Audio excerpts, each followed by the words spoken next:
ہماری عورتیں بے غیرت ہو رہی ہیں، ہماری عورتیں بے لباس ہو رہی ہیں. ہم بڑے خوش نہ ہوں. ہمارے گھر سے لڑکی نکل رہی ہے نقاب میں، شبلی کالج میں پڑھائی کر رہی ہے. ہمارے گھر سے لڑکی نکل رہی ہے نقاب میں، وہ انٹر کر رہی ہے، وہ BA کر رہی ہے. تعلیم کے نام پر کیا چل رہا ہے؟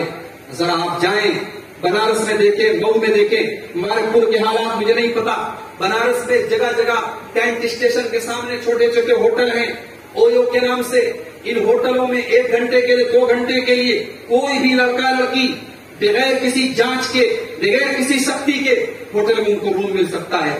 آپ صبح کے 10 بجے، 10:30 بجے، 11 بجے چکر لگا رہے ہیں اس علاقے کا. ان ہوٹلوں کے باہر ایک بڑی تعداد میں آپ کو نقاب پوش لڑکیاں ملیں. میرے بھائی کو ہمارے کلیجے چھلنی ہو جاتے ہیں جب ہم یہ خبریں سنتے ہیں کہ مسلمان لڑکی کسی غیر مسلم کے ساتھ بھاگ گئی. بھاگ کر کے شادی کرنا، اپنے خاندان کی ناک کٹانا، یہ تو بہت بڑا آلریڈی بہت بڑا گناہ ہے، بہت بڑی برائی ہے. یہ پورے خاندان کے لیے ناسور ہے.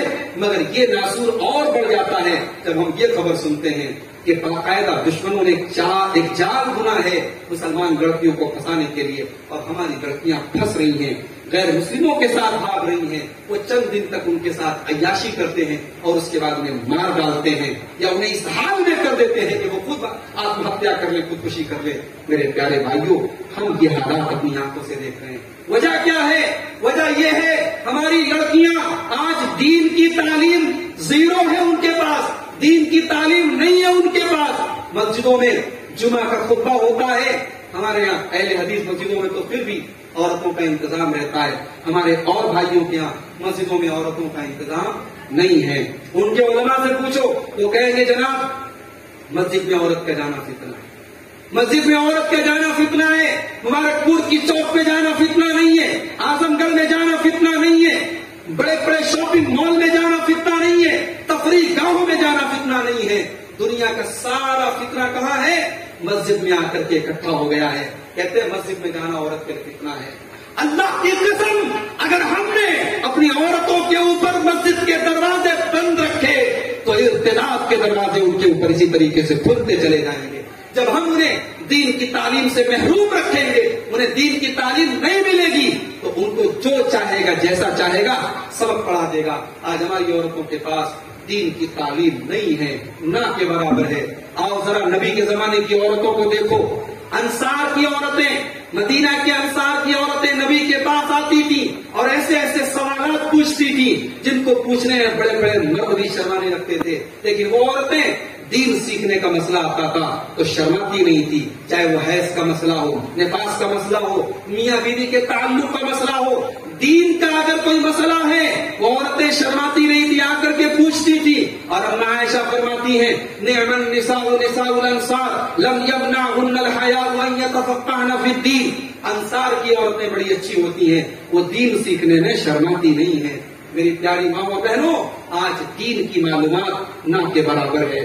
آج ہماری لڑکیوں کو، ہمارے گھر کی بہو بیٹیوں کو یہ تو پتا ہے ٹی وی پر کون سا سیریل آ رہا ہے، پاکستان میں کون سا سیریل چل رہا ہے ٹی وی کے اوپر، موبائل کے اوپر، کون سا کپڑا اس وقت فیشن میں ہے. انہیں کپڑوں کے بارے میں پتا ہے، انہیں فیشن کے بارے میں پتا ہے، انہیں انسٹاگرام چلانا آتا ہے، انہیں واٹس ایپ چلانا آتا ہے، انہیں رات میں 2-2 بجے تک چیٹنگ کرنا آتا ہے.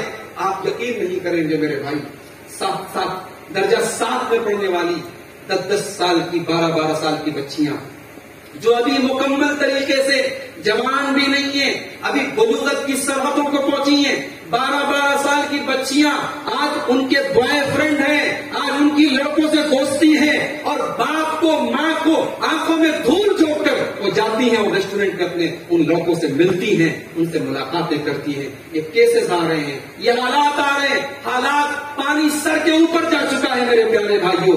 سماج اور معاشرہ بے حیائی کی اس سیما کو پار کر چکا ہے جس کی آپ امید کر رہے ہیں. اور اگر ہم نے ان حالات کو کنٹرول نہیں کیا، ہم نے اپنے بچوں اور بچیوں کی صحیح تربیت نہیں کی، ہم نے اپنی بیٹیوں کو صحیح اور غلط میں فرق نہیں بتایا، ہم نے اپنے بچوں کو صحابہ اور صحابیات کی سیرت نہیں پڑھائی، تو مجھے کہنے دیجئے کہ آج سے 10 سال کے بعد حالات ایسے ہو جائیں گے کہ شرم، حیا، غیرت اور اس طریقے کی چیزیں آپ کو چراغ لے کے ڈھونڈنی پڑیں گی. آج ہماری عورتیں، آج آپ دیکھیں ان کا لباس کیسا ہے. ان کا چال چلن کیسا ہے، شادی بیاہ میں کیسے کپڑے مسلمانوں کے گھروں میں پہنے جا رہے ہیں. ظاہر ہے شادی ہو رہی ہے، گھر میں پورے خاندان کے لڑکے اکٹھا ہیں، خالہ کا لڑکا بھی ہے، ماموں کا لڑکا بھی ہے، چاچا کا لڑکا بھی ہے. اور ظاہر ہے خالہ کے لڑکے سے تو پردہ ہے نہیں، ماموں کے لڑکے سے تو پردہ ہے نہیں. بھائی یہ تو خالہ کا لڑکا ہے نا، یہ تو ماموں کا لڑکا ہے نا، یہ تو گھر کے لڑکے ہیں. گھر کے لڑکوں کے سامنے جوان لڑکیاں خوبصورت اور بہترین کپڑے پہن کے شادی گاہ میں چل رہی ہیں. اور ہم ماشاءاللہ تہجد بھی پڑھتے ہیں، پڑھے پکے قرآن حدیث پہ چلنے والے بھی ہیں، لیکن ہم نے اجازت دے رکھی ہے کہ ارے چلو شادی بیاہ میں چلتا ہے، شادی بیاہ میں چلتا ہے. مسلمان گھروں کی لڑکیاں آج فیس بک پر اپنے فوٹو ڈال رہی ہیں، اسٹیٹس پر اپنے ویڈیو ڈال رہی ہیں، اور بعض میں ماشاءاللہ بڑی متقی ہوتی ہیں تو وہ چہرہ نہیں ڈالتی ہیں. وہ کیا کرتی ہیں، چہرے پر اسٹار بنا دیتی ہیں. کپڑا نظر آ رہا ہے، زیورات نظر آ رہے ہیں، کنگن نظر آ رہا ہے، مہندی کا ڈیزائن نظر آ رہا ہے، چہرہ نظر نہیں آ رہا ہے. اللہ بھی خوش ہو گیا، شیطان بھی خوش ہو گیا. یعنی اپنی خواہش بھی ہم نے پوری کر لی اور ہم نے اپنا چہرہ بھی نہیں دکھایا. میری پیاری ماں اور بہنوں، ہم جس نبی کا کلمہ پڑھتے ہیں اس نبی نے خوشبو لگا کر کے بھی عورت کو گھر کے باہر نکلنے سے منع کیا ہے. جس قرآن پر ہم ایمان رکھتے ہیں وہ قرآن یہ کہتا ہے وَلَا يَضْرِبْنَ بِأَرْجُلِهِنَّ لِيُعْلَمَ مَا يُخْفِينَ مِنْ زِينَتِهِنَّ کہ عورت جب گھر میں چلے تو اتنی زور زور سے نہ چلے کہ اس کے پائل کی جھنکار گھر کے باہر جائے. جو اسلام عورت کے پائل کی جھنکار کو بھی پردہ کا قرار دیتا ہے، وہ اسلام کیا اس بات کی اجازت دے گا کہ عورت انسٹاگرام پر آئی ڈی بنائے اور لڑکوں سے دوستی کرے؟ کیا وہ اسلام اس بات کی اجازت دے گا کہ عورت فیس بک پر اپنی آئی ڈی بنائے اور لڑکوں سے دوستی کرے؟ بعض لوگ کہتے ہیں مولوی صاحب ہم لوگ فیس بک پر دوستی ضرور کرتے ہیں لڑکیوں سے، مگر ہم دین کی باتیں کرتے ہیں، ہم اسلام کی باتیں کرتے ہیں. یہ جھوٹ ہے، یہ دھوکہ ہے، یہ فریب ہے، یہ شیطان نے آپ کے دماغ میں دھوکہ ڈالا ہے. ارے جب میرے نبی نے فرمایا کہ جب ایک مرد اور ایک عورت اکیلے میں ہو تو تیسرا شیطان ہوتا ہے. آپ فیس بک پر کسی لڑکی سے چیٹنگ کر رہے ہیں، اب وہ لڑکی ہے اور آپ ہیں، تیسرا کوئی نہیں ہے، تو یاد رکھو تیسرا شیطان ہے. نماز کی بات ہوتے ہوتے، روزہ کی بات ہوتے ہوتے، ایمان کی بات ہوتے ہوتے کہاں عشق اور محبت اور پیار اور ہوس کی بات شروع ہو جائے آپ گارنٹی نہیں لے سکتے. اور ایک بات سن لو، چاہے وہ فیس بک ہو، چاہے وہ واٹس ایپ ہو، چاہے وہ سوشل میڈیا ہو، لڑکا لڑکا ہی ہے اور لڑکی لڑکی ہی ہے. لڑکا چاہے اپنے دور کا سب سے بڑا علامہ ہو اور لڑکی اپنے دور کی سب سے بڑی اللہ کی ولی ہو، اگر لڑکا لڑکی دوستی کریں گے، ملیں گے تو بیچ میں شیطان آئے گا. یہ اللہ، یہ رسول کی اور اللہ کی بتائی ہوئی بات ہے. میرے پیارے بھائیوں، آج آپ دیکھیں حالات کیا ہیں. گھر کے اندر، گھر کے باہر کی بے پردگی سے خطرناک گھر کے اندر کی بے پردگی ہے. آپ اس پر خوش نہ ہو. ہماری لڑکیاں تو برقعے میں نکل رہی ہیں. یہ برقع، یہ نقاب، یہ کافی نہیں ہے. آپ کے گھر کے اندر کا ماحول کیسا ہے؟ آپ کی 20 سال کی جوان لڑکی کالج جا رہی ہے، اس کے ہاتھ میں موبائل ہے، وہ کالج 5-6 گھنٹے کے لیے کالج کے نام پر گھر سے نکلی ہے. آپ ظاہر ہے 5-6 گھنٹے اس کے ساتھ نہیں رہتے، وہ 5-6 گھنٹے اپنی سہیلی کے نام پر، اپنے کسی کلاس کے نام پہ وہ کہیں بھی جا سکتی ہے.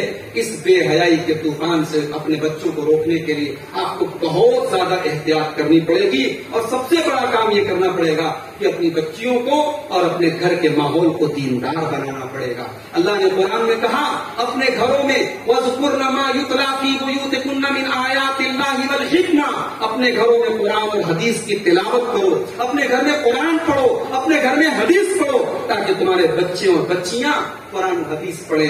مگر یہاں کون قرآن حدیث پڑھے گا؟ یہاں باپ اپنا الگ موبائل پہ لگا ہے، بیٹی الگ موبائل پہ لگی ہے، ماں الگ موبائل پہ لگی ہے، سب کے پاس اپنا موبائل ہے اور سب اپنے اپنے موبائل میں مست بنے ہوئے ہیں. کسی شاعر نے کہا تھا لَيْسَ الْيَتِيمُ مَنِ انْتَهَىٰ أَبَوَاهُ مِنْ حَمِّ الْحَيَاةِ وَخَلَّفَاهُ ذَلِيلًا.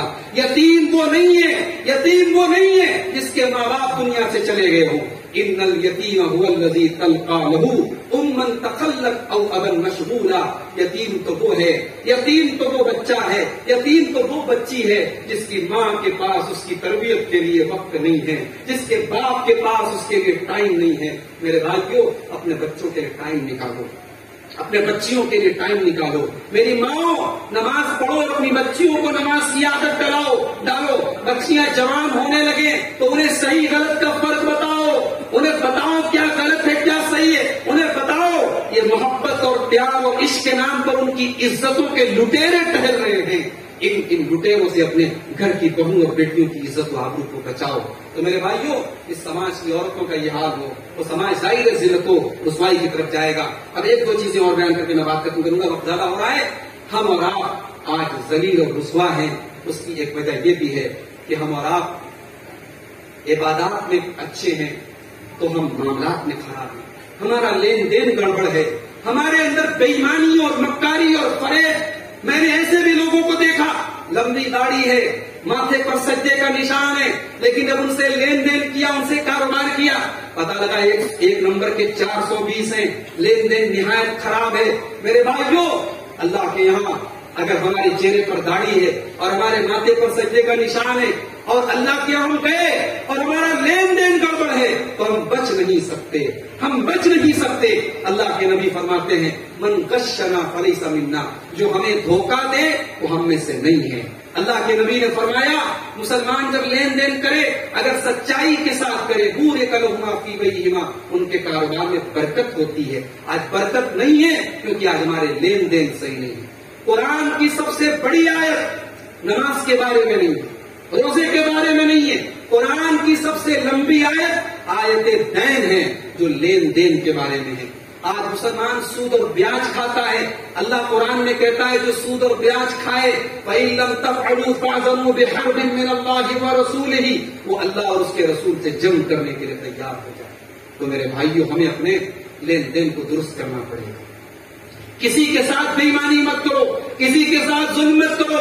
یہ تھوڑی سی زمین، یہ تھوڑی سی جائیداد، ہو سکتا ہے آپ کسی کے ساتھ بے ایمانی کر کے پا جائیں مگر آخرت تباہ ہو جائے گی، آخرت تباہ ہو جائے گی۔ پیارے نبی نے فرمایا جس نے ایک بالشت زمین کسی کی ہتھیا لی، جس کو ہمارے یہاں بنارس کی زبان میں بتا بولتے ہیں، ایک بتا، ایک پنجے کی جو مقدار ہوتی ہے، ایک بتا اگر کسی کی زمین آپ نے ہتھیا لی، اللہ کے نبی فرماتے ہیں تُطْبِقُهُ مِنْ سَبْعِ أَرْضِينَ يَوْمَ الْقِيَامَةِ، 7 زمین، یہ جیسے زمین ہے نا، اس کے جیسی اور 6 زمینیں، 7 زمینوں کا توق بنا کر کے اس کی گردن میں ڈالا جائے گا جو ایک بالشت کسی کی زمین ہتھیائے گا۔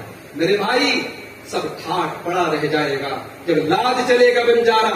بڑے بڑے لوگوں نے بے ایمانی کی، جھوٹ کیا، فریب کیا، فراڈ کیا، آج منو مٹی کے نیچے دفن ہے، آج قبر کے اندر ہے، کوئی بچانے والا نہیں ہے، کوئی ان کا درد سننے والا نہیں ہے۔ یہ حال ہم سب کا ہونے والا ہے، اللہ کے ہم خالی ہاتھ جائیں گے، سب دنیا میں چھوڑ کے جائیں گے۔ لہذا اپنے معاملات کو درست کریں، اپنے لین دین کو درست کریں، اور ایک آخری بات، اخلاص پیدا کریں، اپنی نمازوں میں اخلاص پیدا کریں، اپنی عبادتوں میں اخلاص پیدا کریں۔ شیطان اس راستے سے بھی ہمیں گمراہ کرتا ہے، ہم نماز تو پڑھتے ہیں مگر ریاکاری کے لیے، ہم صدقہ اور خیرات تو کرتے ہیں مگر دکھاوے کے لیے۔ اپنی عبادتوں میں اخلاص پیدا کریں۔ اللہ نے قرآن میں فرمایا میرے نیک بندے جب اللہ کی راہ میں خرچ کرتے ہیں تو کہتے ہیں انما نطعمکم لوجہ اللہ لا نريد منکم جزاء ولا شکورا انا نخاف من ربنا یوما عبوسا قمطريرا، کہ ہم اللہ کی راہ میں کھانا کھلاتے ہیں غریبوں کو، ہم اللہ کو راضی کرنے کے لیے کھلاتے ہیں، ہم کسی سے شکریہ نہیں چاہتے، ہم کسی سے بدلہ نہیں چاہتے۔ حضرت مطرف بن عبداللہ ایک بہت بڑے محدث ہیں، ہمارے سلف صالحین، ان کے اندر کتنا اخلاص تھا اندازہ لگاؤ۔ حضرت مطرف بن عبداللہ محدث ہیں، حدیث پڑھا رہے تھے، حدیث پڑھاتے پڑھاتے کوئی دردناک معاملہ آ گیا، کوئی دردناک واقعہ آ گیا، آنکھوں میں آنسو آ گئے، آنکھوں میں آنسو آ گئے۔ حضرت مطرف بن عبداللہ نے اپنی پگڑی اتاری اور اپنی آنکھوں کو ڈھانپ لیا، اور جب رونے کی وجہ سے ناک بھی بہنے لگی اور آنسو بھی بہنے لگے تو کہنے لگے ما اشد ھذا الزکام، ما اشد ھذا الزکام، ہائے یہ زکام کتنا زیادہ ہو جاتا ہے، ہائے یہ زکام کتنا زیادہ ہو جاتا ہے۔ یعنی انہوں نے اپنی رونے کی کیفیت کو زکام بتایا تاکہ سامنے والے یہ نہ سوچیں یہ بہت بڑے اللہ کے ولی ہیں، اللہ کے خوف سے رو رہے ہیں۔ اللہ کے نیک بندے اپنے آنسوؤں کو بھی پبلک کے سامنے نہیں گراتے، وہ تنہائی میں، وہ اکیلے میں اللہ کے سامنے روتے ہیں۔ میرے بھائیوں، اخلاص اپنے اندر ہم پیدا کریں۔ تو یہ وہ چند وجوہات ہیں جن کی وجہ سے آج ہم ذلیل و رسوا ہیں۔ آئیے ہم اللہ سے دعا کریں رب العالمین ہمیں دنیا میں عزت اور سربلندی عطا فرمائے، رب العالمین ہمیں ذلت و رسوائی کے جو اسباب میں نے بیان کیے ہیں ان تمام اسباب سے بچ کر کے تو قرآن و سنت پر چلنے کی ہم سب کو توفیق عطا فرما۔ رب العالمین ہمارے نوجوانوں کی حفاظت فرما، ہماری ماں بہنوں کی حفاظت فرما۔ رب العالمین ہمیں سے جو لوگ بے نمازی ہیں ان کو نمازی بنا دے، جو نمازی ہیں ان کی نمازوں میں اخلاص اور خشوع اور خضوع پیدا فرما دے۔ الہ العالمین اس وقت ملک کے حالات بڑے پریشان کن ہیں، فرقہ پرست طاقتیں لگی ہوئی ہیں۔ اے اللہ تو ہمارے ملک کو شریروں کے شر سے، ظالموں کے ظلم سے، فرقہ پرستوں کی فرقہ پرستی سے بچا لے۔ پروردگار ہمارے ملک میں امن اور چین اور سکون نازل فرما۔ پروردگار ہمارے علماء کی حفاظت فرما، دین کا کام کرنے والے تمام دعات کی حفاظت فرما، ہماری مسجدوں کی حفاظت فرما، ہمارے دینی اداروں کی حفاظت فرما۔ پروردگار ہمیں پوری آزادی کے ساتھ اس ملک میں اپنے دین پر چلنے کی اور مرتے دم تک کسی دین پر قائم رہنے کی توفیق عطا فرما۔ اے اللہ ہماری صفوں میں اتحاد پیدا فرما دے۔ اے اللہ مسلک کے نام پر ہم بٹے ہوئے ہیں اور ایک دوسرے سے نفرت اور ناپسندیدگی کا جذبہ ہم اپنے دلوں میں رکھتے ہیں۔ اے اللہ ایک دوسرے کے دلوں میں ایک دوسرے کا الفت، ایک دوسرے کی الفت، محبت اور احترام کو پیدا فرما دے۔ اے اللہ اپنے رسول سے، رسول کے صحابہ سے، رسول کے اہل بیت سے سچی محبت کی ہم سب کو توفیق عطا فرما۔ اے اللہ ہمارے دلوں میں فکر آخرت پیدا فرما۔ اے اللہ ہمارے کاروبار میں برکت نصیب فرما۔ اے اللہ جو بیمار ہیں ان کو شفا کاملہ عاجل عطا فرما۔ ہر وبا ہر بلا سے ہم سب کی حفاظت فرما، جب تک دنیا میں ہم زندہ رہیں، اسلام پر زندہ رہیں اور خاتمہ ہم سب کا ایمان پر ہو۔ آمین۔ وآخر دعوانا ان الحمد للہ رب العالمین۔ السلام علیکم ورحمۃ اللہ۔